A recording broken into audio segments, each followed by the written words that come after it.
গভীর সমুদ্র বন্দর হবে।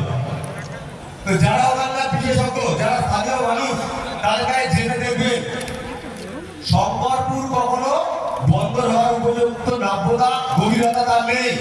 আসলে সেই সমস্ত যারা পুঁজিপতি আছে ওই শঙ্করপুর ওই বিস্তীর্ণ এলাকা, তাদের কাছে মমতা ব্যানার্জি বিক্রি করে দিয়েছেন ওখানে আবাসন বানানোর জন্য, ওখানে হোটেল বানানোর জন্য, ওখানে বার বানানোর জন্য।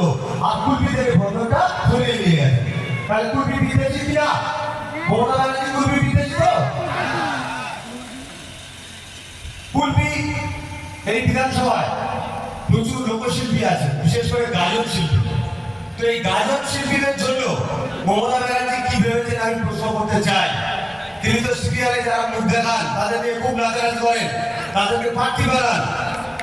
আর এই গাজন শিল্পীদের আমরা আজকে এই মঞ্চ থেকে কথা দিচ্ছি, কুলপির গাজন শিল্পীদের কেন্দ্রীয় যে কালচারাল মিনিস্ট্রি আছে তাদের পক্ষ থেকে আমরা আগামী দিন আর্টিজেন কার্ড করে দেবো সেই গাজন শিল্পী।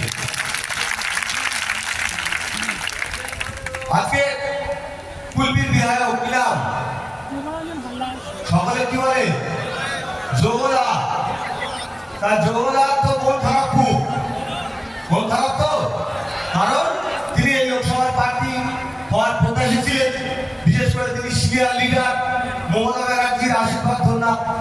তো তিনি